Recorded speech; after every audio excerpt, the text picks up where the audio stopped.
Carlos Nelson with Cascade Media Group, and tonight we're going to talk a little bit of politics.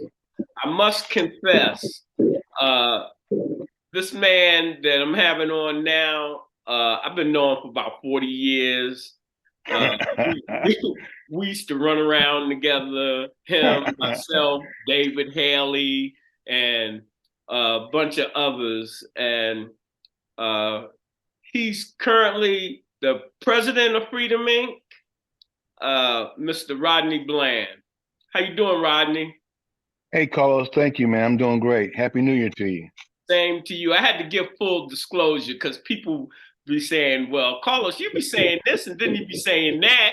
But uh, I'm making that clear that I've known you for a long, long time, and I've known you in a more personal way in a long, long time.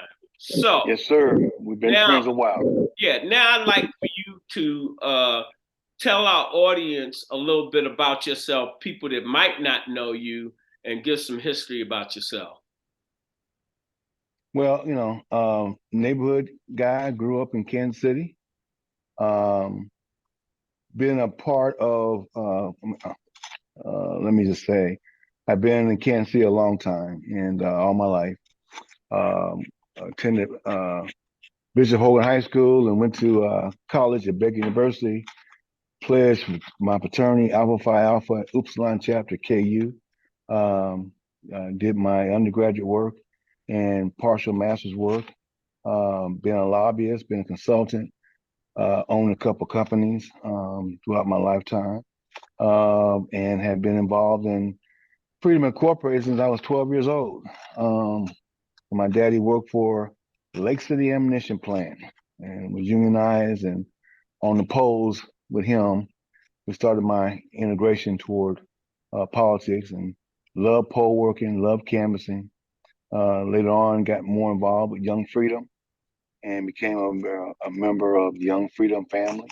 And at about 16, and stayed in touch and involved in all levels of politics as relates to Freedom Inc. I've done everything from uh, canvassing, poll working, um, activism, um, uh, uh, just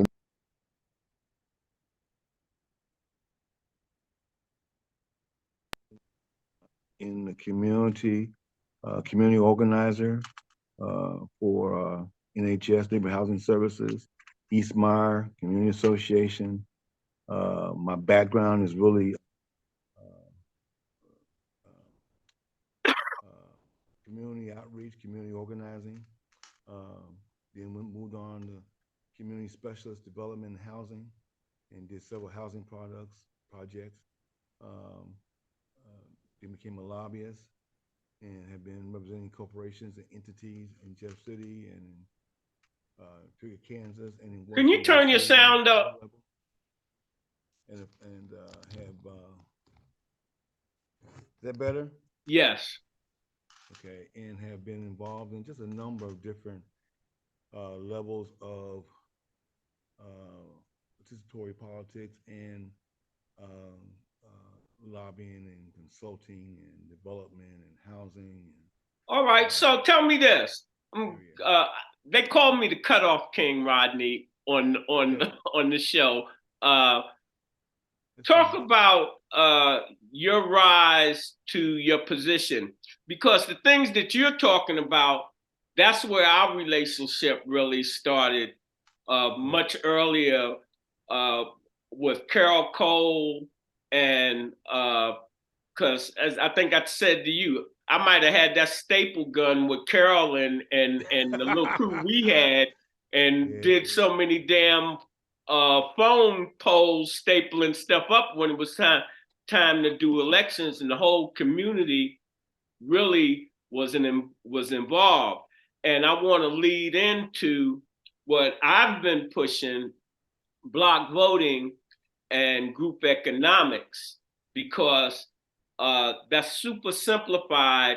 And when I moved here in 1978, that's what was going on as it related to our political leadership.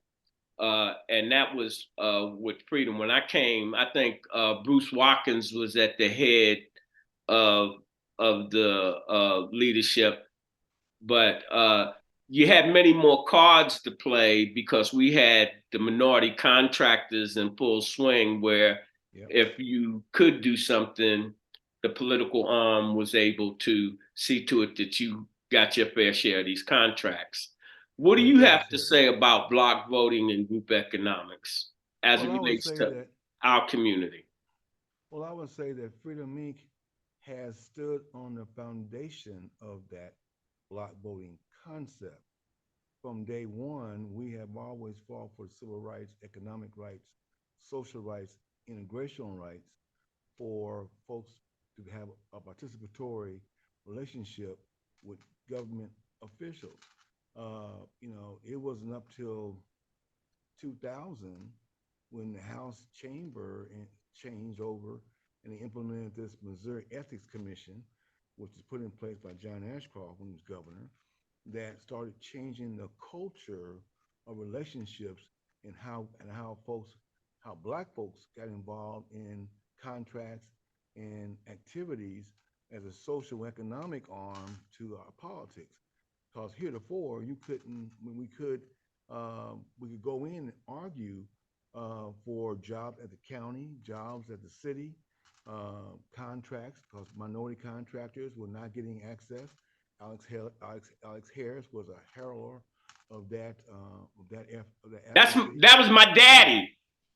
Yeah, he was. I can remember when he was on the city council when Charles and Bobby were down there in the late '70s, early '80s, and he would go down to city council and jump on the desk and pronounce that black contractors should be engaged in contract with the city. So all those are genesis to what we continue to do is our slogan continues, our mantra continues to be no permanent friends, no permanent enemies, permanent interests. And the block voting concept is that freedom has under our committee man and woman leadership and our elected officers, we have the urban core at the interest of how our constituencies of the issues and the candidacies that impact and affect their day-to-day lives. Tell me So this. Do, when do we go you to we think go that to those committee, hold on, you mentioned the committee men and committee women. Do you think mhm. that they are as effective as when we was running around? Because I know that Carl Bussy, he became committee man back in the day, and that was like for our little group, that was like he was city council. Because committee men and committee women back in the early 80s and late 70s, that was a big thing. And they really energized our community. Do you feel that that level of commitment and engagement has taken place over the last, I say, 2 decades at where it should be? Well, well, yes, because the culture of how the engagement and engaging of the committee man and committee woman has changed because of the environment of the Republican legislature has mitigated and tried to crush out local ground politics, as they are now trying to do with initiative petitions at the state level. They're trying to make it, they made it more difficult for local ground engagement to rise up to the interests of the community. And so now they're trying to further that by doing by trying to get rid of initiative petitions so that you can't even raise an initiative petition outside the legislative process without getting their approval first. So all these things, yes, committee man and committee woman's functionality still exists. It's still very prominent to local communities because our folks know who the ministers are, who the neighborhood leaders are, who the folks on the block are still in touch with them. What So yes, they still exist. They still have a valuable role in our community, in our process. One last another question. You mentioned the ministers. uh, in your opinion, do you think that they have really done their job in help bridging the gap with the bottom three-fourths of our community that go to church, and that is falling off, to have our community understand the relationship uh, with Freedom, who is representing the political interest per se. And when I say Freedom, understand that it's important to get engaged, because I personally, I feel all of that doesn't come around until it's election time, and I think that has been a weakness in our community. What's your opinion? Well, I would say to you that the ministers heretofore have been engaged at a level of involvement, particularly when we have candidates meet with them and talk to the Baptist Men's Alliance, the concerned clergy, the Interfaith Coalition, the AMEs. We reach out to them, engage them in conversation about their constituents, their congregation members, because they know them best. So, under my leadership, I've gotten closer to them, and I'm engaging them at a whole different level. I created an outreach plan that I've implemented in August, and I implemented in November, and I'm going to implement it in April. And it's a whole different viewing of how ministers engage in the activity of involvement in politics. And What would you I have to might note, say to your detractors in general? Your personal detractors, or talk about that, and detractors from Freedom Inc. And you know, I've been one of them at different times. What would yeah. you say to them? Well, let me just say this as a final uh, discussion on the socioeconomic partnerships and collaborative works we do with ministers. Uh, if you look now, our committee man, Deron McGee, committee man for the 25th, now chairman of the legislature of Jackson County, uh, Vanessa Husky, our committee woman for the last 8 years in the 23rd Ward, is a county legislator. Um, Carol Graves, committee woman, 26th Ward, is now Hickman Middle School Board member. Byron Townsend, committee man, 2026, is now Hickman Middle School Board member. Ann Coleman, and so a number of our committee men and women have risen to another level of service in our community. The ministers, in their partnership with us, I think is a growing hidden gem, because I think that I see now that the partnership is congruent to the issues at the base level of their constituents in their church, who goes and bridge down to their families. And so all of our issues, all of our concerns are central. Every vote we take as a board, I got 19 board members at Freedom. There are only 4 of us who have never run for office. 8 of them are former state reps or state senators. The rest are council people, um, and committee men and women and school board members elected. So 19 executive board members of Freedom Inc., only 4 of us have never run for office or been elected. I'm one of the 4. I want So, to switch gears real quick. so let me just Go say ahead. this, while you allow me.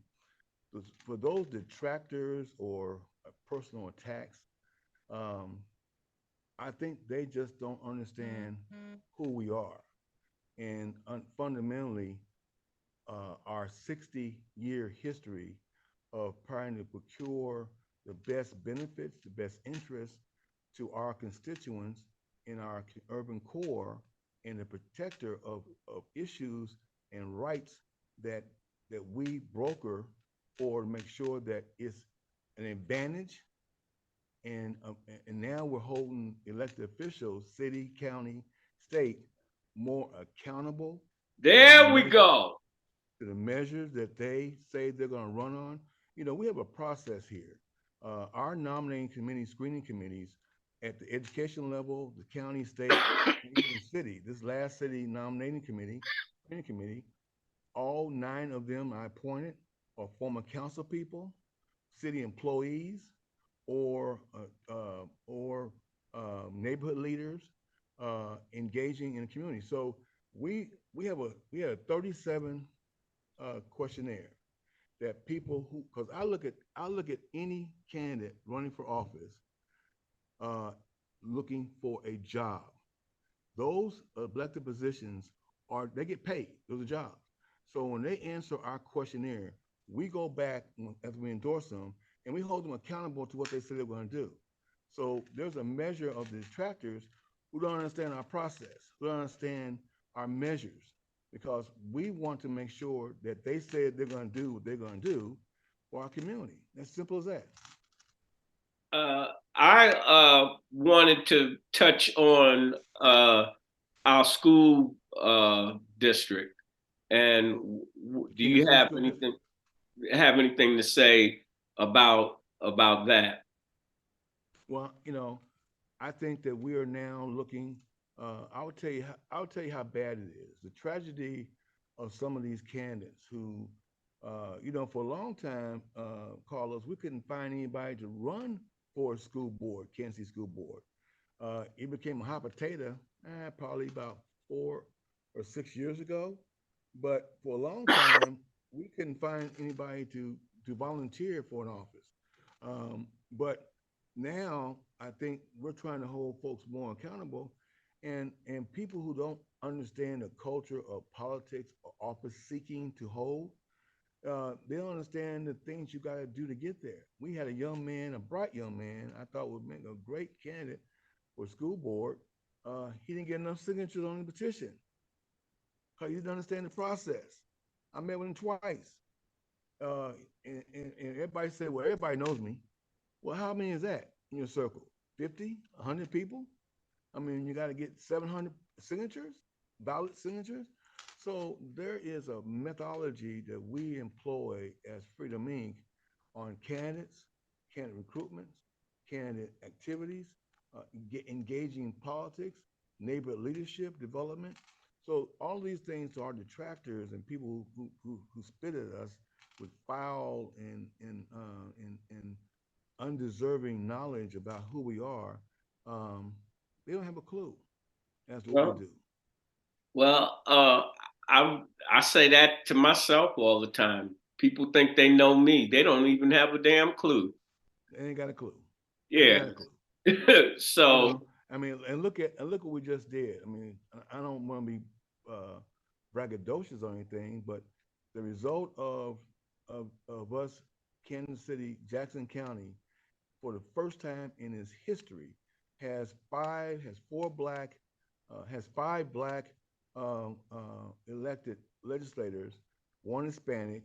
We have it takes 5 votes on any measure in Jackson County to win the measure, and we did that with their large people with collaboration and partnerships in Eastern Jack, in Independence, Sugar Creek, because we have family history with people that we partner with, going back to Carol Cole when you and I are putting up uh, stapling signs at 2 o'clock in the morning on for second district legislators in the '80s on wooden poles. There are no wooden poles anymore, Carlos. that's how old I didn't forgot about there ain't no wooden poles, right? They ain't got no wooden poles no more, man.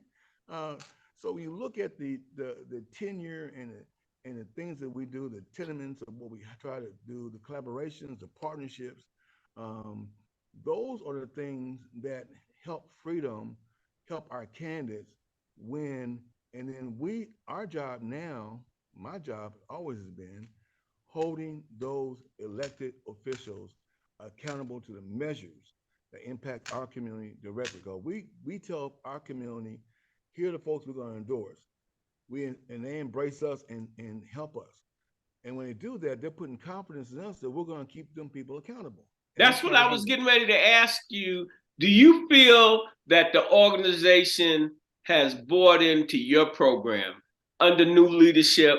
I think you've been at the helm 2 years or a year and a half, or two how two long? years, 2 years.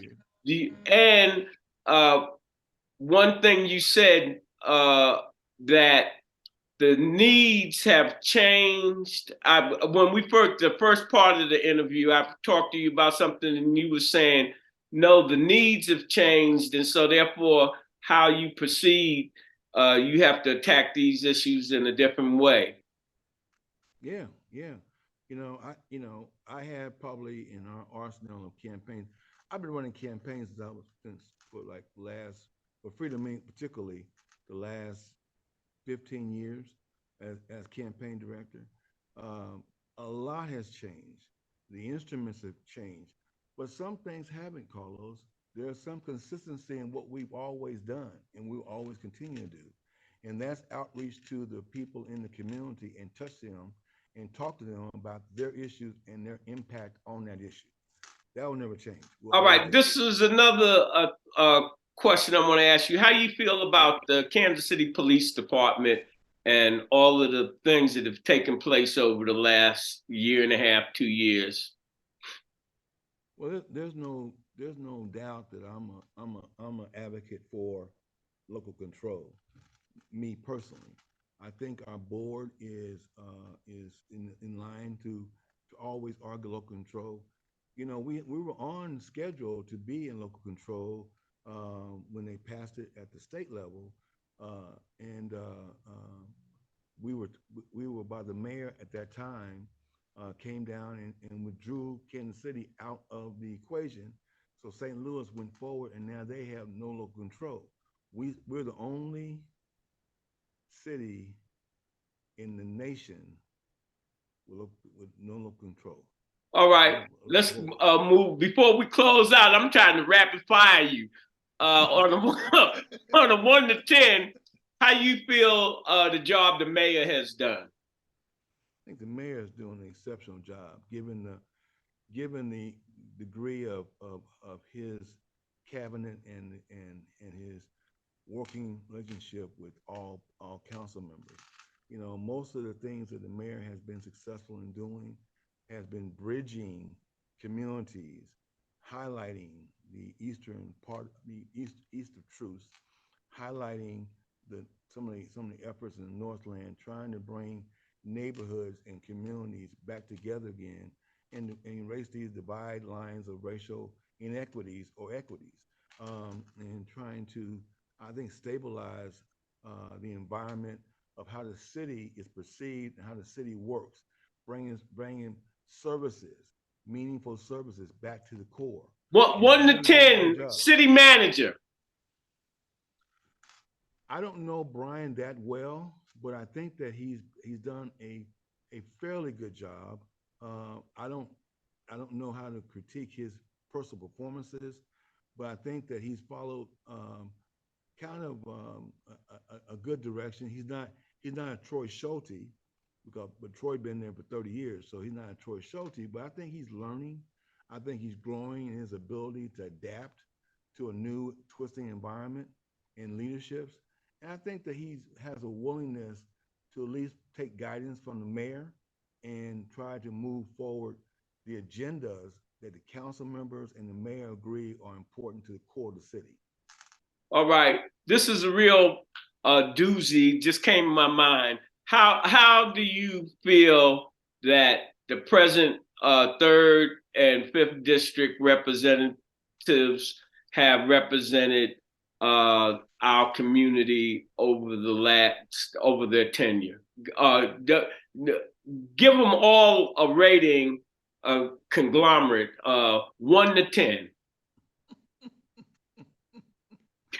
Really, Carlos, really, really. But You know, in my viewing of their ordinances of support and on their ability to move projects in our community, I give Robinson a 9. I give Raina Park Shaw a 9. I don't have much interaction with Brandon Ellington, the third district at large, or Lee Barnes, the fifth district at large. It's of their choosing, not mine. But in terms of the legislation that they put forth, I don't measure them, so I can't really comment on them. all right. Hey, Rodney, I've never seen you give no interview. I'm really, yeah, I'm just saying, I am really, I was like, how you gonna write this up, Nelson? Because this is exclusive, baby boy. And I think that for our audience, it's been no pre-nothing. Man said anything you want to ask me, and that's what I've done for the most part. Do you have any closing statements for your constituents? I think that I would say to all listening that I welcome and we welcome the opportunity to get younger people more involved and engaged in Freedom Inc. There are fundamental tools, skill sets, and education opportunities to talk about their interests. If they have an interest in running for office or engaging in local politics at the federal, state, city, county level, school board levels, we have people in the organization who have been there. Experience matters. Folks who don't think experience matters because it means you understand um, what the problems are. You can foresee how things can change by ordinances. So I say to people, you don't understand or know freedom. And rather than throw rocks at the windows of what we've crafted and worked on for 60 years, come understand us. Come part of us. We have monthly meetings every third Thursday of every month at 6 o'clock, and sometimes it changes at 6:30. But we have a general membership meeting. We have an application process. We have a membership committee. The membership committee takes applications. The applications are simply a tool for us to get their information, see what their political interests are, and reaffirm that with them so we can make a chronicle name, address, phone number, email, Twitter account. So we have those in our phone bank, in our banking system. So we have that. I even have need now to have people. I'm getting ready to build a resume bank because we get requests all the time from entities saying, I want somebody on this commission or that commission. And some of these commissions pay money. And we scramble around trying to find qualified people with those skill sets on that commission to get there. And so what I like to part with is that everyone's welcome. We're not discriminatory. You got to be black, of course. That's kind of the only thing. I mean, but we like to have. No, we got Reverend Man. Don't play no games. We got to stay a man because Reverend Man's an honorary member. Yeah, because that's who we used to run. Vernon Thompson, Man. Yep. They're all. Vernon's still here in town. I talked to Vernon last night. Told him I was having you on. Oh no shit. Yeah. It's real. Yeah. I told him I was having you on. Yeah, and I asked him to come and be part of my political staff. He knows his way around. Vernon be shooting me all these blanks. One of the smartest politicians and Jeff I've ever met. Yeah, so this is what I will say in closing. When you first let me steal Jimmy Watts's closing. He always be closing with this, man. It was a plum pleasing pleasure having you on the show tonight. I'm like, what? All right. So we close with, in all sincerity, when you invest in your community, you're really just investing in yourself. Good night. Amen. The program is brought to you by the Kansas City Business Association.